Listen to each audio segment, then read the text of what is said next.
남미로 여행하시는 분들을 위해서 남미에서 일어날 수 있는 범죄 유형 5가지, 그리고 예방할 수 있는 법을 좀 알려드릴게요. 남미 인식 자체가 많이 위험하다고 생각하시잖아요. 그리고 실제로 범죄도 많이 일어나고, 그래서 미리 알고 가시면은 그 피해를 입을 확률이 줄어드니까 좀 숙지하고 가셨으면 좋겠어요. 첫 번째 범죄가 가장 많이 발생하는 유형이 숙소, 호스텔에서 일어나는 거거든요.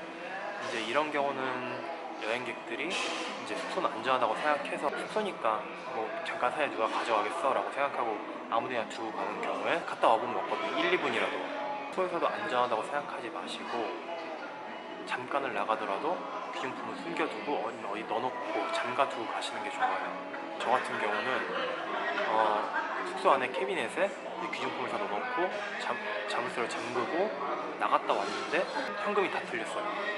자물쇠만 열어가지고 현금을 다 가져갔더라고요. CCTV가 있다고 해도 방 안에 있는 건 아니잖아요.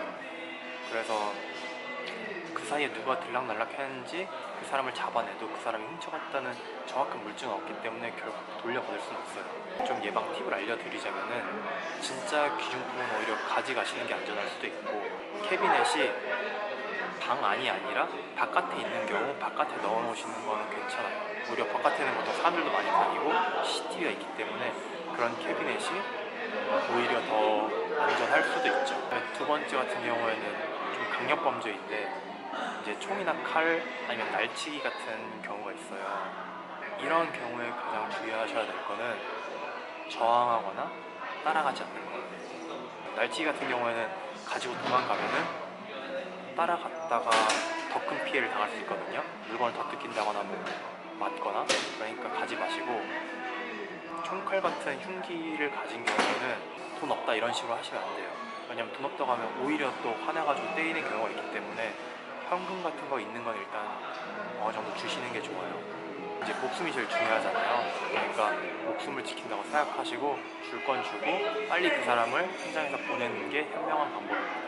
그 다음에 세 번째는 이제 시선 끌기 범죄인데, 이런 유형 같은 경우에는 절대 혼자로 안 해요. 여러 명이서 조를 짜서 하고, 한 명 시선을 끄는 동안 다른 사람들이 여러분의 물건을 훔쳐가는 경우가 있거든요. 뭐 여기 동전 떨어졌어 이래서 동전 줍는 동안 다른 사람이 와서 가방을 가져간다거나, 아니면 얼마 전까지 남미에서 유행했던 게 오물 테러거든요. 어떤 식이냐면은 이제 누군가가 오물 더러운 걸 뿌려요. 그러면 되게 착하게 생긴 사람이 와서 도와줍니다. 너 오물 묻었어, 가방 내려놔, 내가 닦아줄게 하고 닦아주는데, 그 가방 내려놓은 사이에 또 다른 사람이 와서 그 가방을 가지고 도망가는 거죠. 이런 경우에 가장 주의하셔야 될 거는, 귀중품은 항상 몸에 지니셔야 돼요. 한국 사람들은 어디를 가나 안전하니까 물건을 자연스럽게 옆에 내려놓는 습관이 있거든요. 시선을 안 끌더라도 훔쳐서 달아날 수 있으니까 물건은 귀중품 항상 몸에 지니시고, 그 다음에 모르는 사람이 다가오는 건 항상 경계하세요. 사람들이 뭐 나 같은 외국인 그 나라 말도 잘 못하는데 다가와서 물어보거나 그럴 일이 솔직히 없거든요, 정상적인 사람이라면. 그러니까 어쨌든 사람들이 다가오면 경계하시고 무시하시는 게 제일 좋은 방법입니다. 네 번째로 발생하는 게 이제 어떤 호의를 베푸는 경우거든요. 주로 이제 여러분한테 먹을 걸 줘요. 근데 먹을 거는 어쨌든 좋은 경우는 없어요. 둘 중 하나거든요. 이걸 먹을 걸 여러분한테 강제로 먹여가지고 돈을 받아내거나, 아니면 그 먹을 거 안에 약품이 들어가거나. 그러니까 누군가 주는 거는 일단 먹지 마세요. 그리고 뭐 환전을 해주겠다거나 이런 것도 이제 돈을 바꿔치기 하거나 이래서 여러분한테 금품을 갈취하려는 목적이거든요. 결국 이것도 예방하는 법은, 모르는 사람이 다가와서 무언가를 건네주거나 도와주겠다고 하는 거는 다 무시하시는 게 좋아요. 그게 제일 좋은 예방법입니다. 그 다음에 마지막으로 유의하셔야 될 게 이동하실 텐데요. 주로 버스나 기차, 버스에서 오르내리는 사람을 조심하셔야 돼요. 우리나라처럼 버스가 이렇게 직통으로 바로 가는 게 아니라 중간에 사람들이 계속 타고 내리거든요. 그래서 물건을 다리 밑에 놓는다거나 선반에 올려놓는다거나 이러면은 잠깐 졸거나 한눈판 사이에 내리는 사람이 가져 내려버리면 그대로 잊어버리는 거거든요. 오히려 버스를 타고 장시간 이동할 때는 귀중품을 수화물에 붙이는 게 더 안전할 수도 있어요. 이거는 버스기사 아저씨가 이렇게 티켓을 준 다음에 이제 이제 짐칸에다 짐을 넣고 제가 내릴 때 티켓을 확인하고 짐을 주거든요. 그래서 오히려 이제 이렇게 누군가 가져갈 확률은 줄어드는 거죠. 그래서 귀중품 같은 경우에는 이동할 때는 오히려 수화물에 넣는 게 안전할 수도 있습니다. 이제 여기까지가 이제 남미에서 발생할 수 있는 범죄 유형 5가지였고요. 전체적으로 이제 범죄를 예방하고 피해를 최소화할 수 있는 팁을 드리자면은 첫 번째가 현금을 많이 가져다니지 않는 거예요.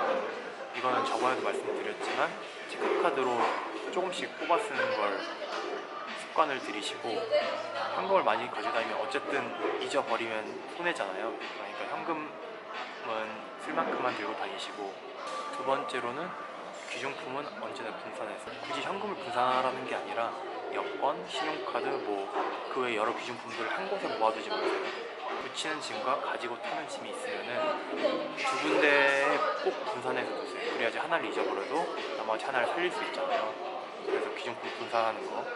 마지막 세 번째가, 이거는 의외로 사람들이 안전하다고 생각하는데 안전하지 않은 게 한국인들끼리 몰려다니는 거예요. 서로 같이 다니면 안전하다고 생각해서 붙어 다니는데, 그 외국인 범죄자들 입장에서 보기에는 야, 돈 많은 동양에 4명이서 가네? 야, 쟤네 털면은 돈 엄청 벌겠다라고 생각하거든요, 분명히. 심한 경우에는 이제 단체로 버스를 타거나 차를 렌트하는 경우 그걸 습격할 수도 있거든요. 이건 번외인데, 번외로 말씀드리자면은 버스가 강도 같은 경우는 진짜로 무장을 하고 다 타거든요. 그렇기 때문에 가지고 있는 건 다 털릴 수밖에 없어요. 그래서 피해를 최소화하는 방법을 알려드리자면은, 그 짧은 시간이지만 휴대폰이나 여권 이런 거는 의자 틈새나 이렇게 숨겨두면 어쨌든 안 걸리면 안 뺏기는 거거든요. 가방 가지고 있는 거 다 털리지만, 이제 렌트카 같은 경우에는 GPS가 다 달려 있어가지고 누군가와 짜고 하면 어쨌든 위치 추적이 다 돼서 어디에 차를 세워놔도 털릴 수가 있어요. 그러니까 차에서 내릴 때는 항상 귀중품을 가지고 내리세요. 제가 본 경우도 실제로 한국인분들 4명 렌터카 빌렸다가 털린 경우 있었거든요. 그러니까 귀중품은 언제나 차에서 내릴 때 가지고 내리시고, 이건 남미뿐만 아니라 북미도 마찬가지예요. 미국, 캐나다도 아무도, 그 현지인들도 차 안에 짐을 두고 내리지 않아요. 심지어 거기는 블랙박스도 없어요. 왜냐하면 블랙박스 달아놨다가 차문 깨고 뜯어가기 때문에. 그러니까 항상 그 차에서 내리실 때 귀중품 가지고 내리시는 거 잊지 마시고. 범죄 유형하고 예방법, 그리고 피해를 좀 줄일 수 있는 법들을 알려드렸는데, 항상 기억하셔야 될 게, 누군가 호의를 베푼다, 이런 거, 누군가 다가온다, 이런 건 항상 경계하시고, 일단 스스로가 어디도 안전하지 않다는 걸 인식하셔야 돼요.